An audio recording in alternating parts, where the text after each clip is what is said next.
मंदिर के प्रांगण में नागेश और मोनिका एक हल्के फुल्के आनंद का क्षण साझा करते हैं, क्योंकि मोनिका की प्यारी और मनमोहक हंसी हवा में गूंज रही है। उनकी चंचल हरकतें तब बढ़ जाती हैं जब नागेश उसको एक हरियाणवी मस्ती भरा चुटकुला सुनाता है। नागेश पानी की बोतल से मोनिका को छेड़ता है। उनकी बातचीत, छेड़खानी और दोस्ती का एक अद्भुत नज़ारा पास खड़े बच्चों का भी ध्यान खींच लेता है। सत्यवती की धड़कन रुक सी जाती है जब वह नागेश और मोनिका को इस तरह साथ हंसते और मस्ती करते देखती है। वह चुपचाप वहां से मुड़ जाती है, उदास और दुखी मन से धीमे धीमे कदमों से घर की तरफ चली जाती है। सत्यवती अपनी खाट पर जागती हुई लेटी है। पार्क में देखी गई मोनिका और नागेश की नजदीकियों से परेशान है। नींद भी लगता है आज उससे रुठ गई है। बार बार उसके दिमाग में वही तस्वीर आती है। सत्यवती अपनी नोटबुक निकालती है जिसमें प्रेम पत्र दबा रखे थे। आज भी कुछ लिखना चाहती है पर कुछ भी लिख नहीं पाती है। सत्यवती की आंखों में अपने आप पानी आने लगता है। वह उसे रोकने की कोशिश करती है। सत्यवती का व्यवहार नागेश के सामने बदलने लगा था। पहले वो गली में मिलते ही हल्की मुस्कान दे देती, बात करते हुए उसकी आंखों में देखने से नहीं हिचकती, लेकिन अब नजरें चुराने लगी है। सत्यवती अपनी दोस्त के साथ स्कूल से लौटती है। एक समय था जब उसकी आंखें उसकी ओर मुस्कुराहट के साथ मिलती थीं, लेकिन अब वह जानबूझकर दूसरी तरफ देखती है। नागेश उसे जाते हुए देखता है, सोचता है, ये वही सत्यवती तो नहीं है जो पहले मेरी बातों पर हल्के से हौंस देती थी।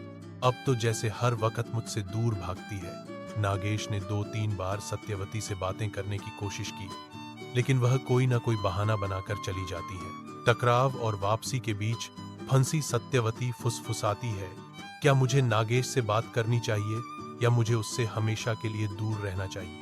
नागेश मन ही मन फैसला करता है, कुछ तो बात है, मैं इस बार पूछ कर ही रहूंगा। शाम का वक्त था।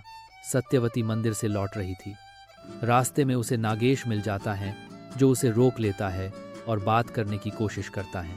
सत्यवती उससे आगे बढ़ने की कोशिश करती है, लेकिन वह उसे रोकने पर अड्डा रहता है। नागेश ने कहा, अरे 1 मिनट रुको, तुम पिछले कुछ दिनों से मुझसे दूरी क्यों बनाए हुए हो? मुझसे कोई गलती हो गई क्या? सत्यवती दूसरी तरफ देखती हुई कहती हैं, तुम्हें मेरी क्या फिक्र है? तू तो खुश होना अपनी उस हीरोइन मोनिका के साथ। यह कहते हुए नागेश की तरह देखती है। नागेश चुप हो गया। उसकी आंखों में सत्यवती के शब्दों पर आश्चर्य और दर्द की झलक थी। सत्यवती दूर चली जाती है। नागेश उसे जाते हुए देखता है। उसके चेहरे पर पछतावे की एक झलक साफ दिख रही थी। गांव के चौक में नागेश ग्रामीणों को देखता है, जो स्कूल में एक शिक्षक की आवश्यकता की चर्चा कर रहे हैं। नागेश को एक अवसर नजर आता है सत्यवती के नजदीक जाने का। ये वही स्कूल थी जहां सत्यवती 12वीं कक्षा में पढ़ती हैं। नागेश प्रिंसिपल से मिलने का प्लान बनाता है। मंद होते शाम के आकाश के नीचे नागेश स्कूल के प्रवेश द्वार पर रुक जाता है और एक संकल्प लेता है कि सत्यवती के लिए आज प्रिंसिपल से मिल ही लेता हूँ, और वह एक शिक्षक बनकर स्कूल में जाने में सफल हो जाता है। दूसरे ही दिन नागेश सत्यवती के स्कूल में एक शिक्षक के रूप में प्रवेश करता है। सत्यवती उसे स्कूल के स्टेज पर देखकर हैरान रह जाती है। क्या नागेश सत्यवती की नाराजगी दूर करके प्यार के फूल को मुरझाने से रोक पाएगा? जानने के लिए देखिए एनजी की प्रेम कहानी पार्ट 5।